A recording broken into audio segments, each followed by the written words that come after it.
what's happening, everybody? Thanks for joining us. Glad to have you here. Today we're going to take a look at that sci-fi action flick from 2015, Jurassic World.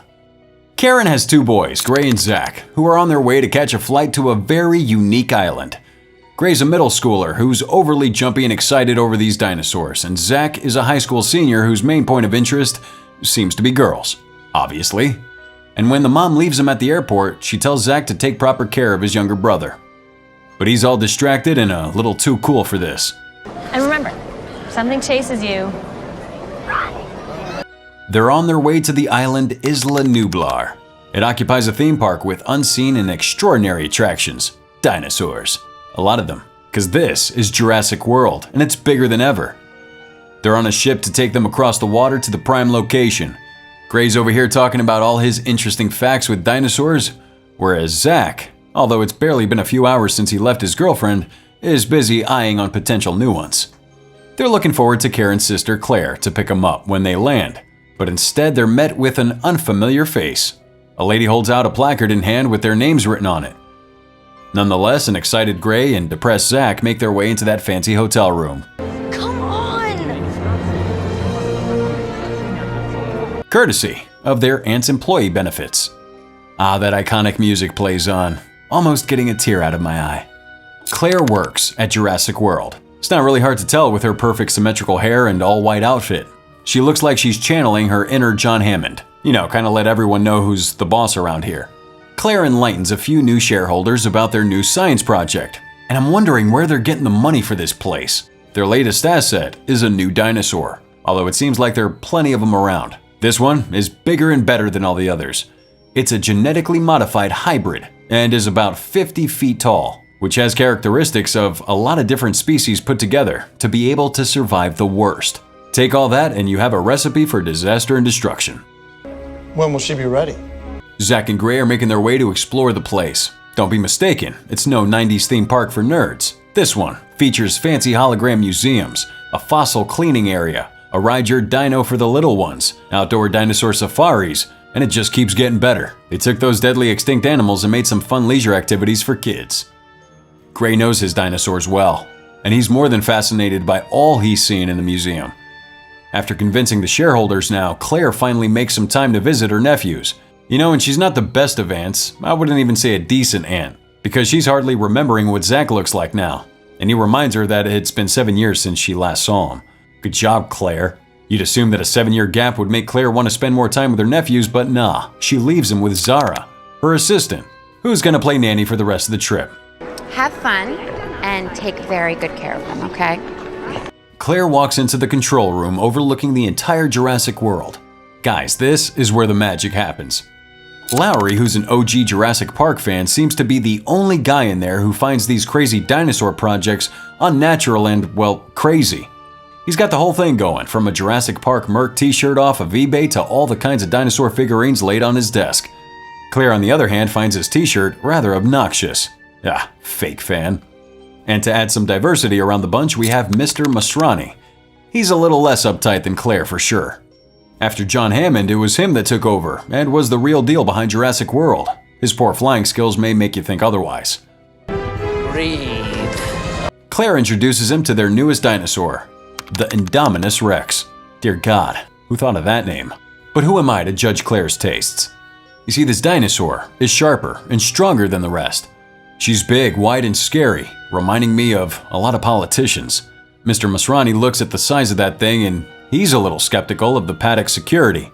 With traces of her strength evident on the glass, geez, I'd be scared too if I cooked up that big of an animal that wasn't supposed to exist in the first place. And he mentions an Owen Grady, asking Claire to bring him in and inspect the place. Now let me tell you, Owen Grady is the Steve Irwin of raptors. He has the skills and ability to keep these things under control and have them follow his commands. Watching him train these 4-caged raptors perks up Hoskins' interests. He's preparing to use these raptors as weapons for the military. Alright, first theme park attractions, now military weapons. Sup, Universal Pictures? Owen's strongly against it. He tells them that these raptors aren't meant to be left out in the open, or to follow their commands in war. They're animals with natural instincts to eat, hunt, and survive. So much for caging them up and feeding them dead rats and pigs. Inside the raptor's cage, a pig is running loose. So one of the guards tries to grab hold of it but falls straight into the cage. Who hired this scrawny little guy to take care of dinosaurs? Oh, he's trembling in fear, being surrounded by raptors ready to eat him out alive. But Owen's fight instincts kick in immediately and he runs into the cage. He stands there, unguarded, in front of those raptors. He trusts fully his command and relationship with them. And when he tells them to back away, these raptors follow his every command. They don't harm anyone in sight.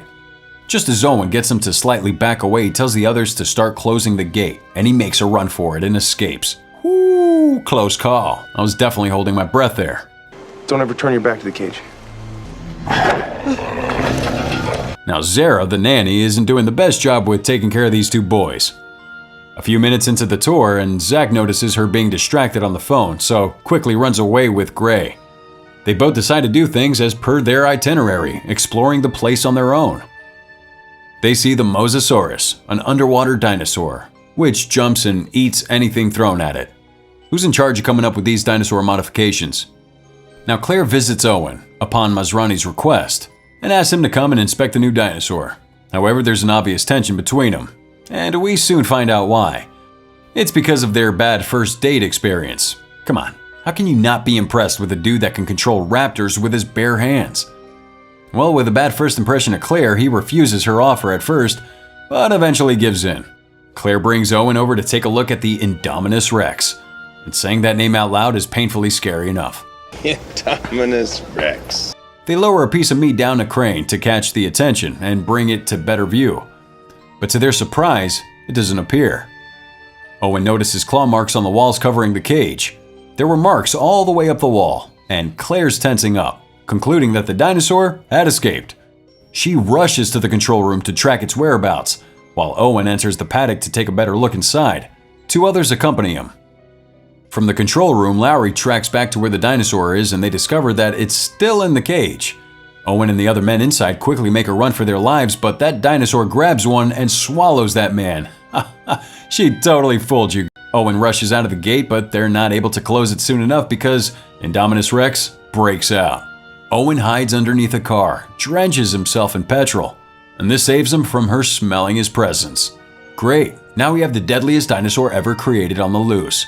Her intellect is not to be underestimated.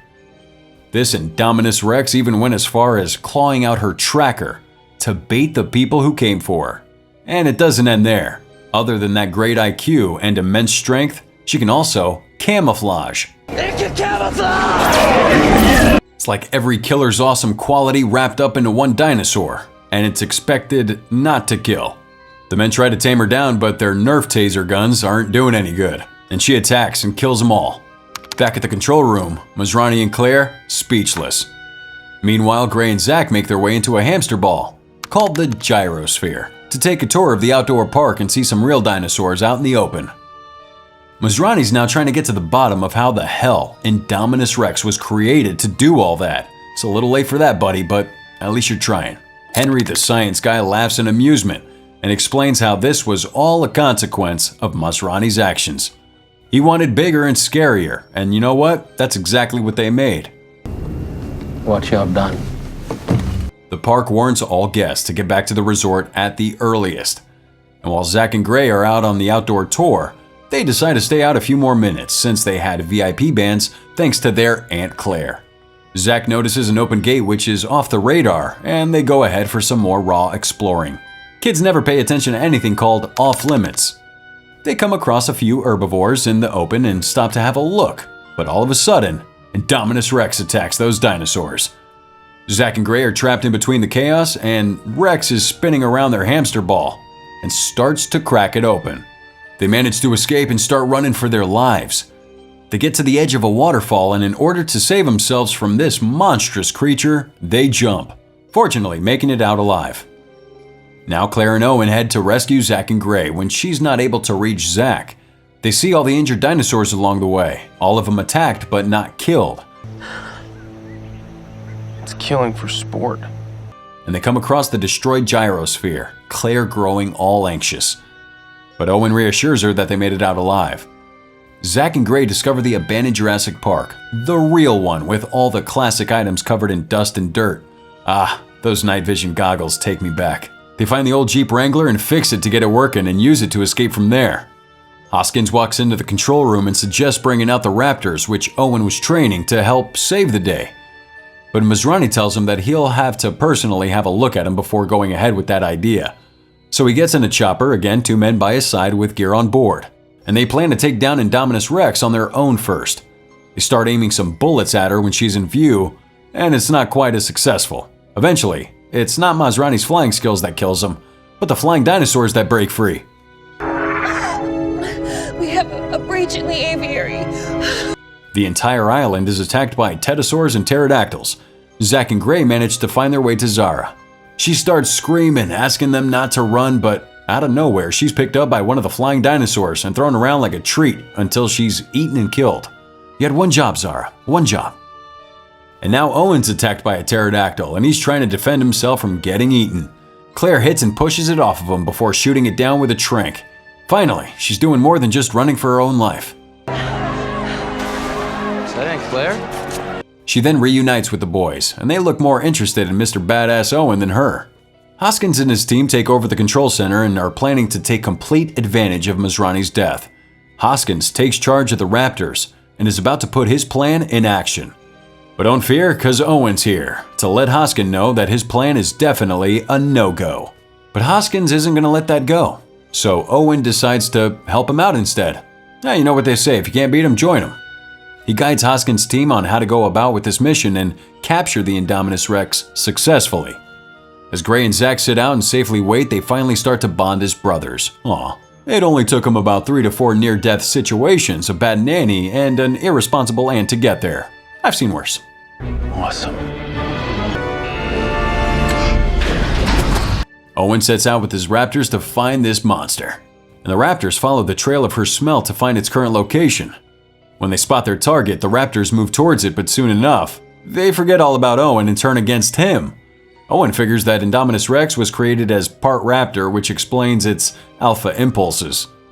The Raptors start attacking the men, and their master plan seems to flop. So, that was a bad idea. Now Henry's evacuating the lab under Hoskins' command, with the 2 of them being allies from the beginning. But you know what's even more shocking? Claire's been wearing those stilettos this whole time. Running, fighting, attacking. She's an icon.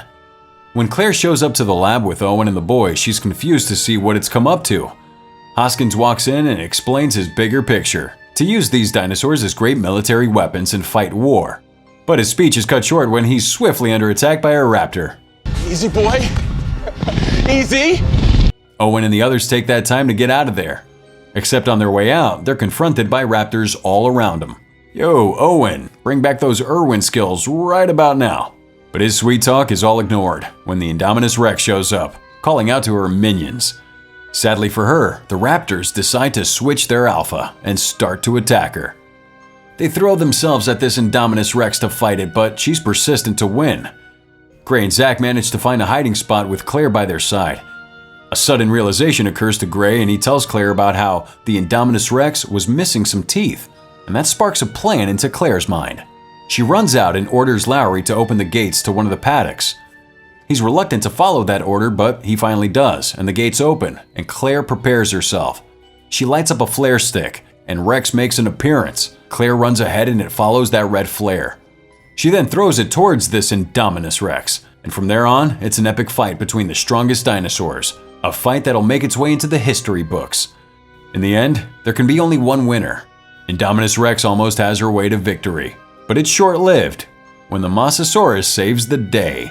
Yeah, jumped right out of the water and just ate it. That was easy. The next morning, help is sent to all the guests on the island. Zack and Gray's parents arrive and reunite with their kids. Claire would have probably lost a limb or two if Karen knew exactly what went down the past 24 hours.